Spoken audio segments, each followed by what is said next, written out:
In 2016, Platinum Games probably created one of the most promising 3D Ninja Turtle beat 'em up and hack and slash games of all time. Working with publishing company Activision, the online co-op Teenage Ninja Turtle game Mutants in Manhattan was born, allowing you and your friends to play as your favorite Ninja Turtle in the IDW comic book series. And this is only one of the few titles they actually got their hands on, while also developing other hit titles such as Legend of Korra and my personal favorite Transformers Devastation. Platinum Games originally did not want to take on any titles like these simply because they wanted to develop and publish their own original games only, but later on, finding out that they could just use that money from the title games to fund their own original games. When Mutants in Manhattan was released, it didn't have a huge player base as predicted when it came out, and I can see why that is, because a lot of Ninja Turtle shows were getting canceled. For example, that one popular show that streamed on Nickelodeon, and then another example, that cringy movie in my opinion, where the turtles looked hideous, but the action was good. I mean, I'm not used to them having nostrils. I know that doesn't work out, but it doesn't look right. It was very unfortunate for us Ninja Turtle fans, and those who were involved in this game's release were actually eager to express their love for it, despite the bad reviews of it being a bland game overall. But a bland storyline and bland missions did not stop this legendary player, the man who literally broke this Ninja Turtle game in half, and his name is Mipha.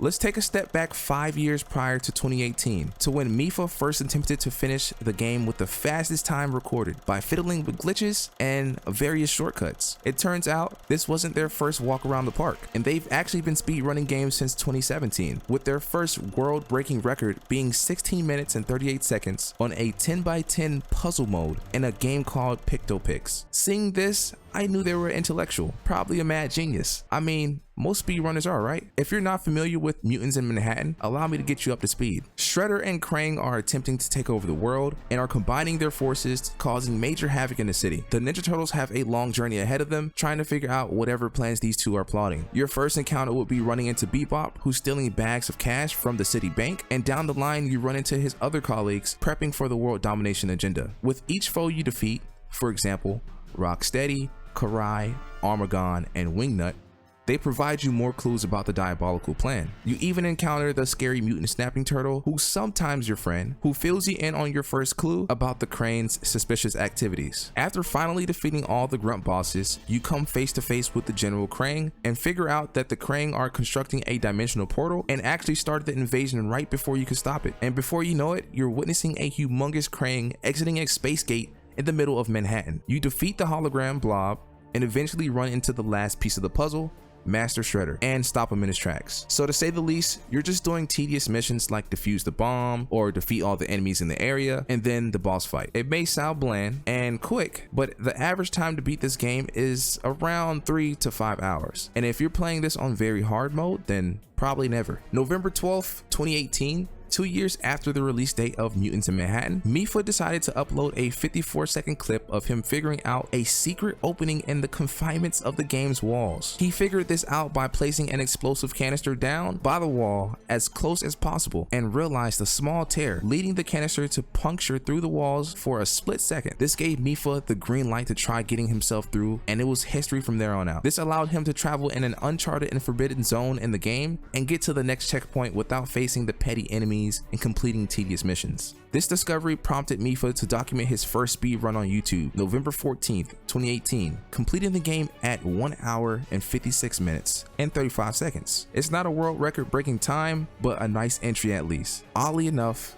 Mipha never used any of these newly found discoveries, and I'm assuming that's because he wanted to see how fast he can truly speedrun the game without glitches or tricks maybe. And this same behavior occurred November 19th, 2018, where Mipha shaved nearly 24 minutes off their old record, beating the game at 1 hour and 32 minutes, making that the first world record achieved. But sadly, this success was swiftly beaten and became a formal world record. But that didn't stop our hero, as he continued to push for a faster time and more runs to come. On November 23rd, 2018, Mipha made a new discovery while playing through the General Krang level with the help of a new ability using the giant hologram, which you can unlock by defeating the Mega Krang boss fight. This ability was used to break the wall barrier and access the Forbidden Void in a new and unique way. While observing Mipha's archives on how he achieved the fastest time, it's evident that the giant hologram power is key to accessing this dark realm. And when the opportunity came to use this Forsaken Key and speed past minions and access the boss across all levels, he vanished. Well, I guess he just got tired of playing the same game for some days straight and decided to take a break and actually break some other records in different games. And looking on his channel, I see that he broke some records for Freddy Fazbear Pizzeria, Rogues Like Beer, the Family Guy game, and the Slater. And he's actually broken some records for its time. Now let's fast forward to January 26, 2020. Mipha picked back up where he left off and used hologram abilities in the Armagon level. But the only downfall to having access to this realm is having no way of an effective travel. There's no floor, nor is there a ceiling. Even Charon needed a ferry to travel through the dark waters and bring travelers to the underworld, so Mipha needed a ferry of his own. I'm sure this idea came quickly to mind, but he decided to take advantage of the mechanic being able to switch between turtles as well as a high jump ability that comes with a very quick cooldown. Once entering the Forbidden Realm, you use a high jump ability on one turtle and immediately switch to another member, continuing the same pattern. Once at a decent height, you would use the turtle's gliding mechanic to carefully land at your destination. It's really genius. And now that the way of travel was figured out, he just needed to find out the fastest routes possible. You can always purchase a vehicle for transportation, but which route will get you to your destination the fastest? The service roads or the highways? Well, I guess that depends on the time of day and traffic, but you get the point, right? So on January 29th of 2020, Mipha tested out the fastest routes that can be taken in certain levels and attempted the speed run on the game once more. But this time, for the first time, with his newly found and forbidden techniques. Although it wasn't record-breaking, he did manage to shave a few seconds off his previous attempt, but at the end of the day, it's not enough. At this moment, Mipha needed to figure out what new needs to be discovered or changed in order for him to achieve the fastest speed run on Mutant Mayhem ever. Up until February 1st of 2020, Mipha went through countless tests and trial attempts on different boss levels and routes, trying to find that extra boost that he needed, and he finally found it. Staring him right in the face, Mipha discovered a new mechanic exploit that granted him infinite jump and faster air movement speed. For the infinite jump was done completing a double jump and then switching between turtle members, continuing the pattern. And for the air movement was as simple as throwing shurikens while mid-air. All those simple techniques, they were extremely effective. This is when he knew he had mastered the strategy. Because on this same day, Mipha was finally granted the fastest record holder for beating Mutant Mayhem at 1 hour,